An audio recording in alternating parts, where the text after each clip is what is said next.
Hello and welcome to The Insider, a show designed to clue you into the biggest news, events, and announcements inside the video games industry. Discussing with you some things you may know, some things you may not, and glue holds it all together is a little bit of my own opinion. My name is Paul James, thank you very much for watching, and let's get for the episode.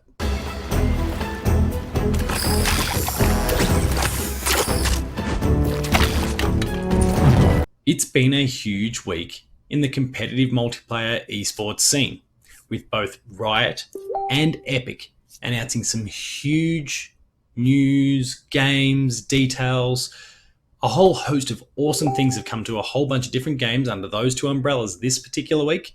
And in this week's episode of The Insider, despite the fact that I'm not a big esports fan, I'm going to be diving into those in great detail because there is so much to dissect. So let's get into it.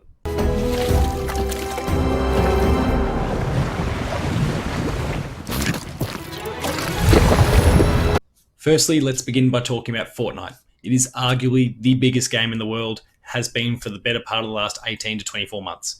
And over the course of that time, it's just gotten bigger and bigger and bigger. And then all of a sudden, with the conclusion of the latest season, it just went offline. It was gone for about 48 hours. There was so much speculation. The whole final season that we've seen had been relating to this is the end. And I don't think anyone really took it super literally, but it was the end. And for 48 hours, all we saw was footage of, firstly, those who were playing at the time get sucked into this black hole.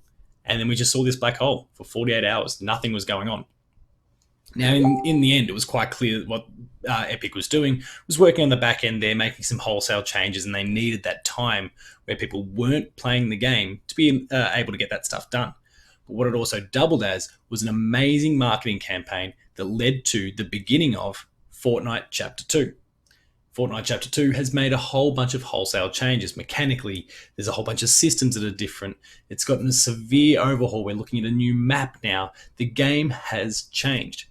And as much as I'm not a big Fortnite fan, I can't help but applaud the incredible efforts they've gone to in this particular update. It's brought a lot of people back in. It's got a lot of intrigue and a lot of people talking about the game. They've done a great job. Yeah, we're starting the rockets. Yeah, we're starting the rockets. Next up, we're going to talk about Riot, and they are most known for their work on Teamfight Tactics and, of course, League of Legends. Now, there were so many announcements this week, new updates to those two core games for starters, but then a whole bunch of new game announcements, kind of side projects, a whole bunch of awesome things. I'm actually going to need to look off camera just so I can keep track of all of them. So we've got Legends of Runeterra, which is a new card game. So it's going head-to-head with a lot of the big names that are there already in Hearthstone and Gwent and a few of the others that are really dominating that kind of digital card game marketplace. Now there's a League of Legends one based out there, and it's going to cause some issues. We've got a League of Legends-based fighting game. It is set in the same universe. That is the confirmation that people were looking for, and it's been confirmed to be the case. So that is an extra layer and an interesting wrinkle in the fighting game scene. We've got Project A. It's currently just a code name, Project A. But it's a tactical multiplayer first-person shooter. A few people are instantly thinking of a more cartoony, more animated, kind of more casual approach to something like Rainbow Six Siege, which is a really interesting prospect itself. We've got a management sim, like Football Manager and all those sorts of things. We've got a TV series called Arcane that's on the way. Teamfight Tactics and League of Legends are going mobile, both in 2020. League of Legends is becoming something that's called Wild Rift. It's going to be kind of the same game in core essence, but more mobilified. Teamfight Tactics, it's just a mobile port. It works more smoothly. There have been so many announcements on top of just your usual changes, tweaks, and updates to those two core games that we've already got. It's incredible what Riot has done in this past week. I'm going to dive into some of the impacts of all that next. And it has a lethal cast of characters, each with their own unique abilities. This is our take on a competitive shooter.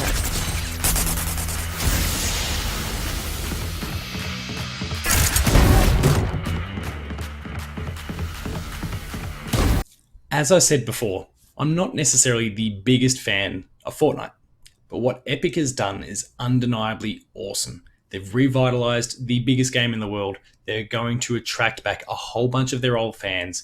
They're going to keep this game high in circulation, especially in this era where there's been more competitors. Now, PUBG was already out there, but it's kind of had its ebbs and flows in popularity, and it has boomed at different points over the course of the last year.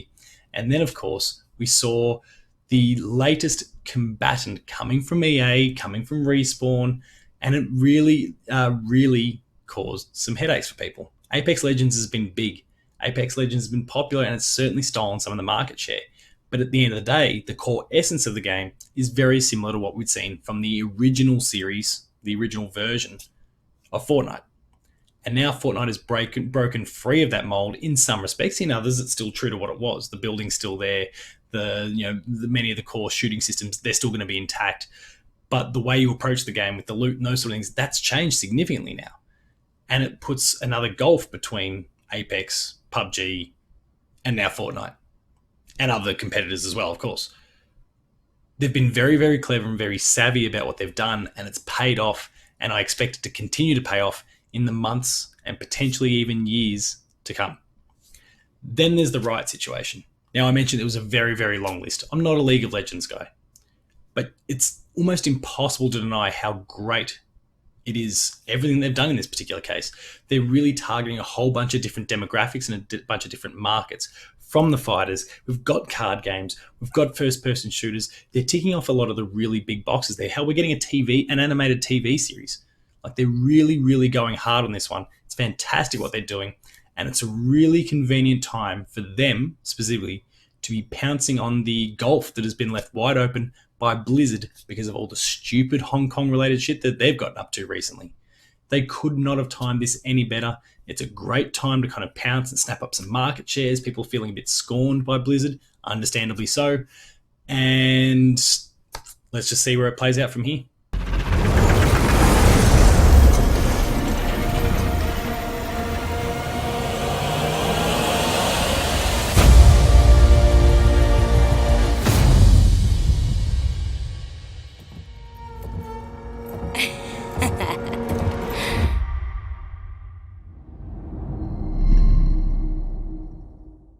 So that concludes this week's episode of The Insider. I hope you enjoyed it.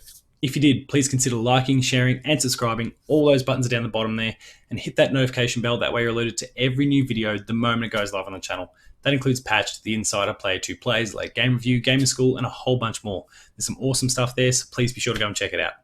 Visit the website, player2.net.au, where you'll find reviews and previews and news and features and all the usual stuff that I talk about, but specifically all of our awesome PAX Australia 2019 content. There are so many great pieces contributed there from Matt and Stephen. I've popped up once or twice, and a lot of the other writers are all chipping in as well. There's so many good things to see there. If you want to learn more about Final Fantasy VII or Avengers or Doom, whatever those different games are, there's something there for you to go and check those out. There's some great stuff there. Also on the website are our links to our podcast series, Dev Diary, Patched, the Player 2 Pixelcast. Go check all of those out as well, because there's some great podcasts. Give them a 5-star review if your podcast service allows it, because you'll help them get more exposure. We're on Patreon, patreon.com/player2au, and kick in a few bucks. At the lower tiers, you'll get early access to episodes, whilst at the higher tiers, you'll get monthly episode exclusives. Finally, there is Twitter. You'll find me at Paul James Games, and the website you'll find at player2au. Until next time, that has been the antics of both Epic and Riot, all discussed. Thank you very much for watching, and I'll see you next time.